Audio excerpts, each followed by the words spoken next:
Bonjour à toutes et à tous, c'est Didier, votre astrologue. Vous êtes sur Radio Biarritz.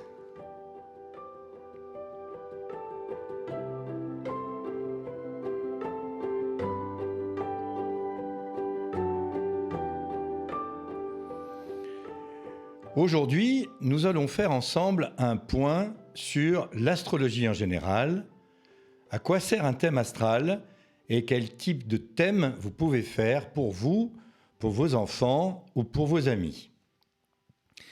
Je vous rappelle dans un premier temps ce qu'est un thème astral. Un thème astral, c'est l'étude de 15 planètes qui sont physiquement observables dans le ciel, à l'arc et au degré près, dans des champs qui s'appellent des zodiaques, c'est-à-dire les signes du zodiaque, les 12 signes, et que l'on va repérer parce que tous les jours, ils ont un axe et un point qui est extrêmement précis au plan physique. C'est donc l'étude de la relation entre le rationnel, 15 planètes physiques, et l'irrationnel, la symbolique de ces 15 planètes une par une, qui a été découvert par les prêtres astronomes il y a 5000 ans, qui ont fait la remarque suivante, et de façon silencieuse, en l'observant minutieusement, que les gens, et là c'était leur roi et leur famille, les gens qui sont nés le même jour, à la même heure et au même endroit, fonctionnent de façon identique.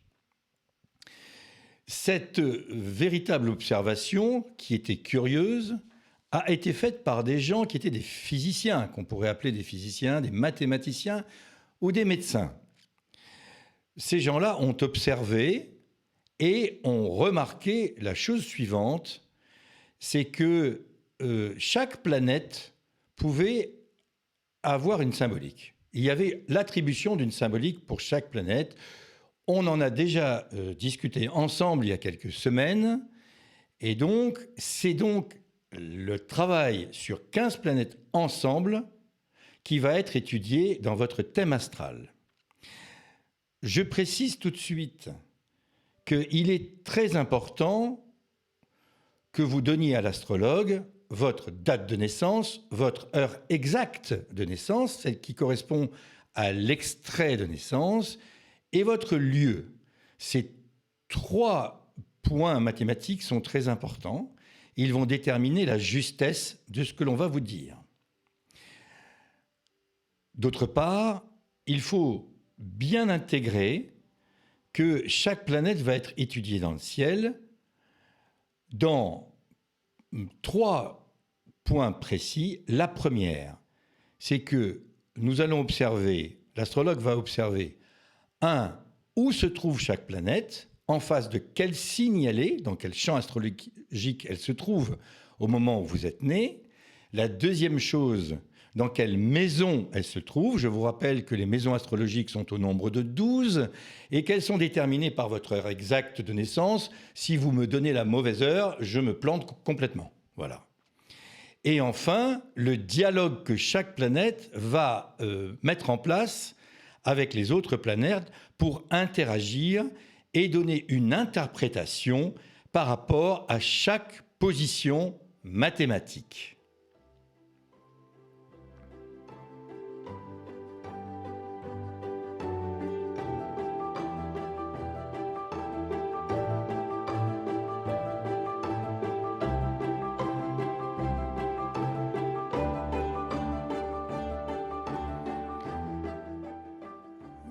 Une fois que vous nous avez donné tout ça, l'astrologue va monter votre thème astral et va l'interpréter. À quoi sert un thème astral ? Ça sert à se connaître bien dans ses élastiques intérieurs. Nous sommes tous faits de plusieurs bois et de plusieurs élastiques. Il n'y a aucun thème absolument exceptionnel et aucun thème absolument nul. Tous les thèmes sont bons à prendre et en chaque thème, il y a quelque chose à dire, à faire et une force et un chemin de vie pour en tirer quelque chose pour vous. Donc le thème astral va vous donner une indication extrêmement précise du fonctionnement que l'on vous a donné à votre naissance. Le thème astral parlera donc de vous plutôt dans votre enfance, dans votre adolescence, là où tout s'est structuré avec les moyens du bord qu'on l'on vous a donnés. La deuxième chose, tous les angles du thème vont être analysés. Les 12 maisons correspondent à une partie de vous. On parle de la maison 1 qui est la personnalité profonde, la 2 qui parle de l'argent qui vient de votre travail, la 3 qui est ce qu'on appelle le mental pratique, la 4 qui parle des racines et de la famille d'origine, la 5 qui parlera de l'amour et des enfants, la maison 6 qui parlera de la routine et de la vie quotidienne dans le travail, mais aussi de la santé, la maison 7 qui sera aspectée pour exprimer le contrat que vous mettez en place avec les autres, qu'il soit moral ou qu'il soit écrit. La maison 8 est la symbolique à la fois de la vie et de la mort, mais aussi de la sexualité. La 9, c'est le mental supérieur, là où on se dirige, là où on va vers la spiritualité ou pas. La maison 10, c'est la maison de la réussite professionnelle, comment elle va être aspectée. La 11, c'est la relation sociale. Et la maison 12, c'est le chemin, la lumière, les épreuves et la fin de la vie. Donc il faut bien comprendre que toutes ces 15 planètes vont se mettre dans un champ particulier et qu'elles vont déjà indiquer quelque chose. Il est évidemment entendu qu'une maison qui n'a pas de planète s'exprime aussi, mais différemment. Donc maintenant que vous avez ces éléments-là, on va pouvoir monter votre thème astral et vous expliquer l'interprétation de ces 15 planètes qui vont dialoguer entre elles.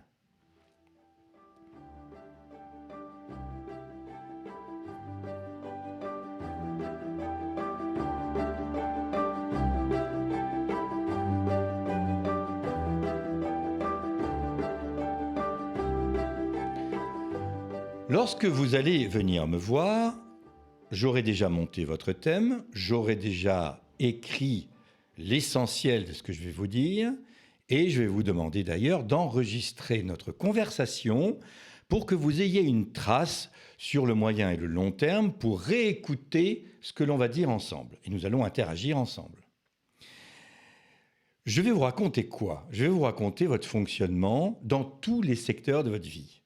Alors, beaucoup de gens me disent « oui, mais je me connais ». Sauf que à la fin de la discussion qui dure une bonne demi-heure, eh bien, il y a des révélations qui se font à chacun d'entre nous et que donc on met le doigt sur quelques entropies, sur des choses qui ne fonctionnent pas et qui font qu'on s'aperçoit qu'on fait toujours les mêmes erreurs, qu'on les déclenche souvent nous-mêmes, ces erreurs entraînent des conséquences, ces conséquences entraînent des actions sur notre vie, mais quand on n'a pas résolu dans notre fort intérieur pourquoi on fait ces mêmes erreurs et qu'on n'a pas les explications venant de gens qui ne vous connaissent pas du tout à la base, mais qui vont vous expliquer de façon extrêmement précise et minutieuse pourquoi vous fonctionnez comme ça, que vous allez avoir certaines révélations. Cette première demi-heure d'entretien est donc l'analyse du fonctionnement de chacun et ce que, en fonction de l'âge suivant lequel vous vous présentez à moi, vous aurez intégré, identifié ou pas du tout identifié les problèmes qui se posent à vous et vous allez mettre en avant des problèmes qui soient financiers, amicaux, amoureux, familiaux, qui n'ont pas trouvé leur solution et vous allez avoir quelques révélations surprenantes. Ça, c'est la première demi-heure. La deuxième demi-heure, nous allons aborder ce que l'on appelle les transits astrologiques.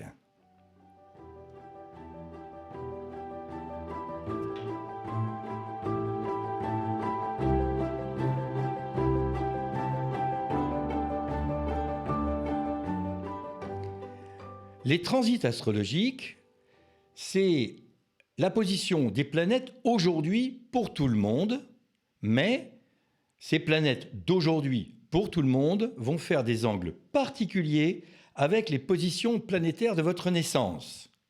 Elles vont donc déterminer un jeu de cartes complexe que je vais vous décrire et que vous avez dans les mains, à charge pour vous de jouer ces cartes ou pas. Je vous annonce la principale nouvelle de cet entretien, c'est qu'il n'y a aucun déterminisme en astrologie. Il n'y en a absolument aucun. Nous sommes libres de choisir notre chemin et notre vie, mais quand on a une valise remplie de planètes, de positions et d'interprétations à la naissance, on fait avec ce que l'on a dans sa valise. Et que donc on va puiser dans sa valise dans les moyens qu'on a.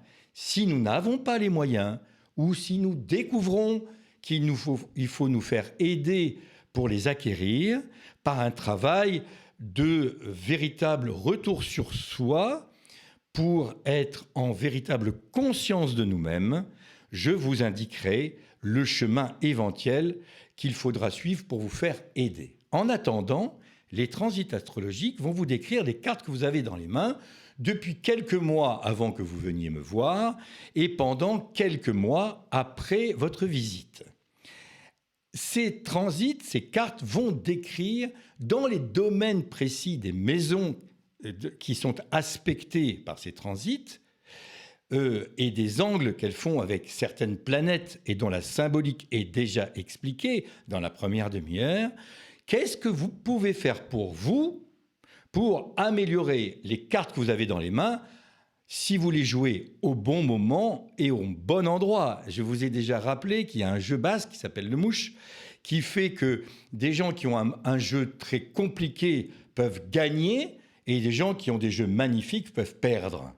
Ça dépend du comment, du pourquoi et du quand on joue la carte. Et dans quel domaine, dans quelle situation, et si on est en connaissance de soi.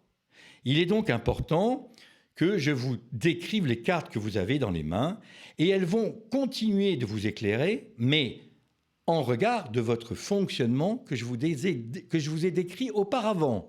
Donc il est très important pour vous que vous fassiez la part des choses entre qu'est-ce que j'ai dans mes mains, comment je fonctionne, quels moyens j'ai, quelles cartes j'ai et comment je vais jouer ces cartes en fonction des moyens que l'on m'a donnés.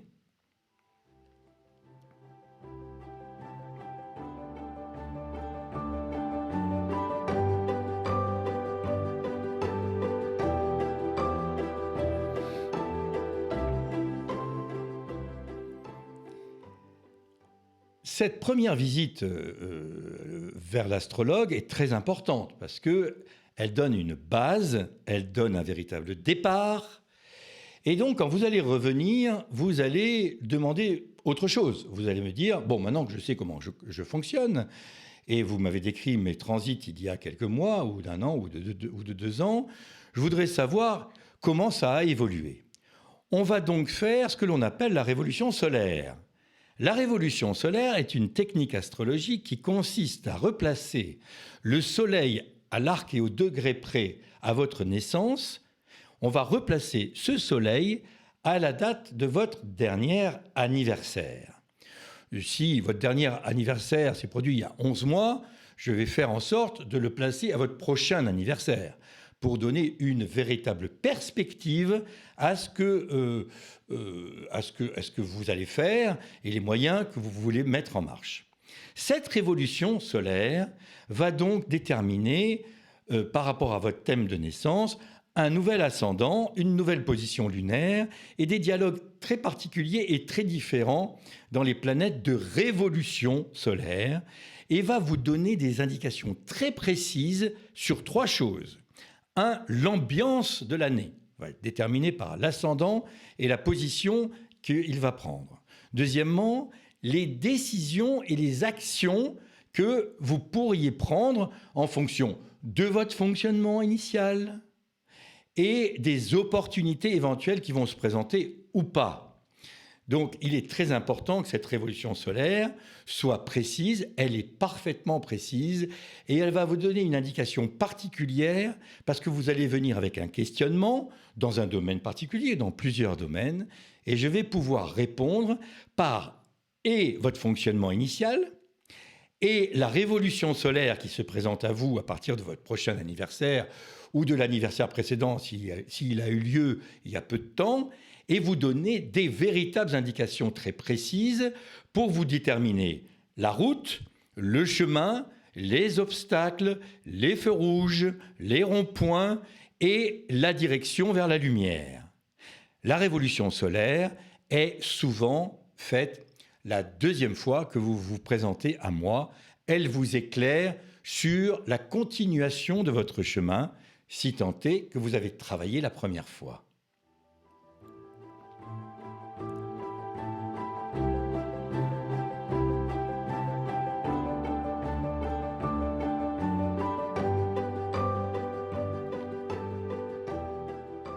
Alors ce thème astral, il s'adresse à qui? Il s'adresse à tout le monde. Il s'adresse à un bébé qui vient de naître et avec qui on va analyser le thème et on va décrire un peu sa carte du fonctionnement. Ça va éclairer beaucoup un père et une mère, surtout quand c'est le premier enfant, surtout quand on est un peu inquiet et surtout quand on veut savoir un peu le profil de l'enfant qui vient de naître. Donc, c'est très instructif sur les grandes caractéristiques de celui ou celle qui est arrivé sur notre terre et que nous allons accompagner. La deuxième chose, ce sont des enfants de 18 ans ou 17 qui sont en première, qui ne savent pas ce qu'ils veulent faire, qui sont dans le doute, qui sont remplis de doutes et d'interrogations, qui sont dans cette rébellion naturelle de l'adolescence. Ceux-là, on va les éclairer. J'en reçois souvent, dès lors que c'est leur volonté, dès lors qu'ils viennent avec le père ou la mère, s'ils ont moins de 18 ans, et s'ils ont 18 ans, ils viennent tout seuls, et je les éclaire. J'ai quelques très jolis succès et quelques très jolies révélations à vous raconter un jour. Ensuite, c'est des événements d'une vie qui se présentent à vous, qu'ils soient d'ordre familial, amoureux, financier, qu'ils soient d'ordre amical, qu'ils soient un vrai tournant et un changement de vie, qu'ils soient sur des interrogations irrationnelles, où l'on remet un peu de rationnel et un peu de... On repose les choses, toujours par rapport à votre fonctionnement de naissance, pour vous redonner le chemin et pour vous l'éclairer. Ensuite, c'est pour tous les thèmes individuels, tous les événements d'une vie qui se présentent à l'annonce de la disparition de gens qui nous sont chers et ce que ça va devenir, ce que nous allons devenir en fonction des élastiques intérieurs qui ont été tissés avec eux et comment on va faire sans eux. Ça, c'est l'astrologie individuelle. Nous allons maintenant, pour compléter tout ça, vous donner quelques indications sur les astrologies collectives ou en duo.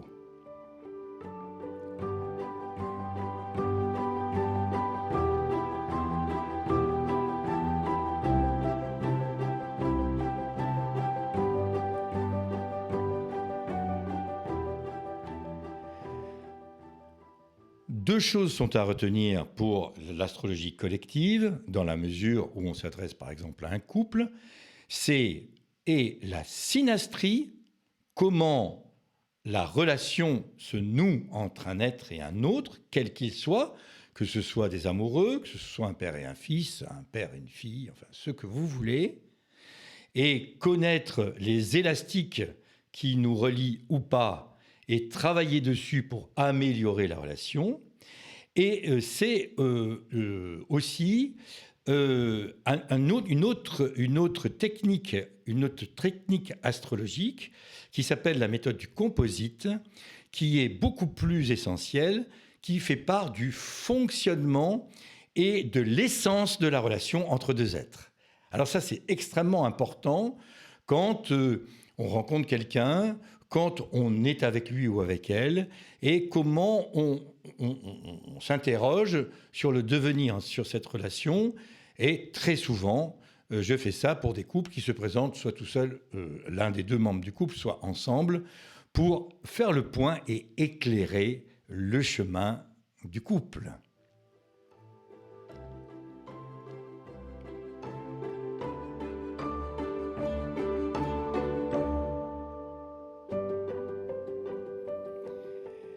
J'espère que j'ai été assez clair sur à quoi sert un thème astral. La semaine prochaine, nous continuerons cette exploration pour aller un peu plus loin, pour savoir quelles solutions on pourrait trouver à travers votre thème astral, un transit astrologique, une révolution solaire, une synastrie ou un composite.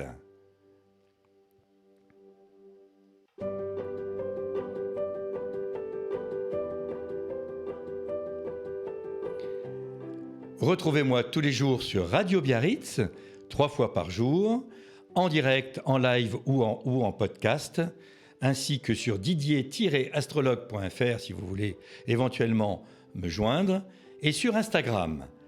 À très bientôt.